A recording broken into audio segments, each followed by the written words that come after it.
Well, it looks like Jean Carroll is going to be on the receiving end of another victory at the appellate court level. This her second in the last 2 weeks against Donald Trump. That's Jean Carroll 3, Donald Trump 0, about his sexually abusing her and defaming her not once but twice, though that was the findings of two separate federal juries in New York.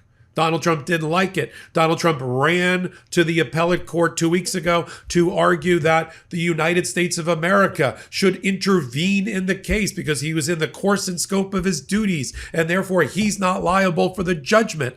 And the three-judge panel, Judge Merriman, Judge Chen, and Judge Khan, all said, you're wrong.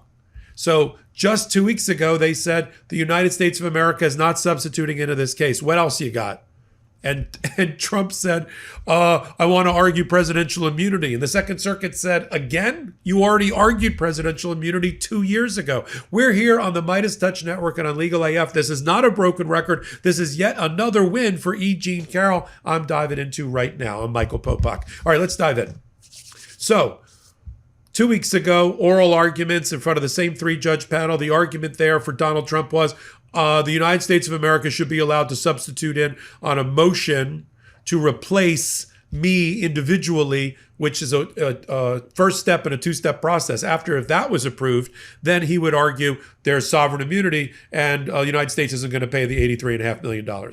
That was rejected. We did a full report on it. We had the oral argument up on Legal AF, the YouTube channel. Fast forward to oral argument just in the last 48 hours, one that Donald Trump wanted to avoid. He files a motion to stay and delay, which is rejected, doesn't want to argue the oral argument until he has time to appeal the refusal of the Second Circuit, same three-judge panel, to grant his motion for the U.S. to intervene. They say, no, we're having the oral argument. All right, so we go forward with the oral argument. This guy, Justin Smith, shows up for Donald Trump. Robbie Kaplan, who's been on the MeidasTouch Network and on Legal AF before, she's representing Jean Carroll. The main argument for Justin Smith is that the June 2024 decision by the United States Supreme Court giving Donald Trump immunity from certain types of suits is a intervening factor that the Second Circuit should be looking at and should base their decision on, that Donald Trump has presidential immunity that can't be waived. Second Circuit said, you already raised presidential immunity. Alina Habba raised it 2 years ago, and we found waiver. In other words, immunity is something that can be waived, and because Donald Trump continued in the litigation for almost 18 months in federal court and never raised presidential immunity, never raised, well, I'm immune because even though I defamed her in the Rose Garden, I said she's ugly, I said I would never have sex with that person, I said she's insane and I don't know what she's talking about, which was proven to a jury that was defamation in a case where Donald Trump testified. His argument is, I would have been stronger on bringing up the presidential immunity if I knew the Supreme Court one day was going to give me that presidential immunity decision. How about that?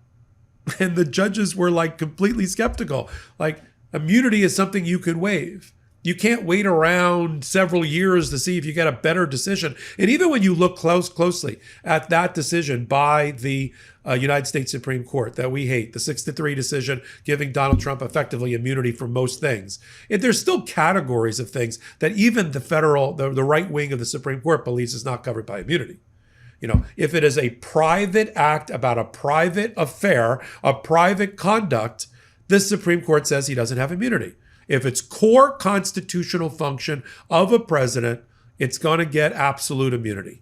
If it has to do with his job duties stretched to their outer boundaries, he's going to get immunity. But if it falls into the bucket of private acts, like he sexually abused a woman in a dressing room before he was president and then denied it while he was president, that doesn't fall within even the outer boundaries of his job description. This case has already been litigated about his job duties and the outer boundaries of it. So I don't see how the Supreme Court decision in 2024 helps the argument. And the Second Circuit panel looked the Trump lawyer in the eye and said, you lost on this issue already. Waiver, you have to raise the issue. He's arguing that presidential immunity can never be waived. Alina Habba raised that exact issue at the Second Circuit 2 years ago, and she was shot down by another panel. So we're just beating a dead horse. Now, the ruling hasn't come out yet, but it's going to. So what do we have so far? He's tried to overturn the judgment, and this is all in the last 30 days, tried to overturn the judgment of, or the verdict of the jury and the judgment of the judge, Judge Kaplan, about the first case, the $5.5 million first case that went forward. That's about the sexual abuse that was proven in court in a Bergdorf Goodman department store across the street from Trump Tower, and his defamation before he was, after he was president, because he kept defaming her. The second case, and it was tried second, was about the sexual abuse was already presumed because it was proven by the first jury. It was about his defamation after he was president. Conduct before, defamation after. His argument is, well, the press was asking him questions. He had to defend himself because the presidency demanded it. Well, that's not how presidential core function or even stretch to its outer boundaries work. So let's cut to the chase. Here's what's going to happen. This appellate panel, which is the same appellate panel that just ruled against Donald Trump on a related matter, not allowing the United States to substitute in and take out the judgment, if you will, is going to rule. Judge Merriman, Judge Chen, and Judge Kahn are going to rule that Donald Trump waived his presidential immunity, and the fact that the Supreme Court entered some other immunity decision later on doesn't matter. Donald Trump will then try to take both of these issues up to the United States Supreme Court. It's about a civil matter, about a sexual abuse, and large civil judgments. I'm not sure even this United States Supreme Court bails out Donald Trump related to that, but it will probably be. I don't see this as an emergency application. The Department of Justice is not in the case. It's Donald Trump's private lawyers. I think it'll be a regular writ of certiorari application to the United States Supreme Court, combining both of these cases up and trying to get the court's attention. The court will then, over the summer, probably later in August, decide whether they find it interesting and can put it on the docket for the new term that starts the first Monday in October. And then we'll continue to report on it. What happens in the meantime? Does she get her money? No. What happens? Well, he has a bond posted for the $83.5 million that's running with interest. He's got a cash bond posted for the $5.5 million. So she's not going to be injured, although she doesn't get the money. But she's one step closer to getting the money with now the third decision by the Second Circuit against Trump and in her favor. All that's left now is whether the Supreme Court is even going to take up the appeal. They don't have to take up the appeal. First stop on the train is Justice Sotomayor, but with a writ of certiorari, the full 9. And then they'll see if there's 4 people interested in taking the appeal and 5 people to give him relief. I'm not so sure about that yet. So that we have to go through that last turn of the wheel.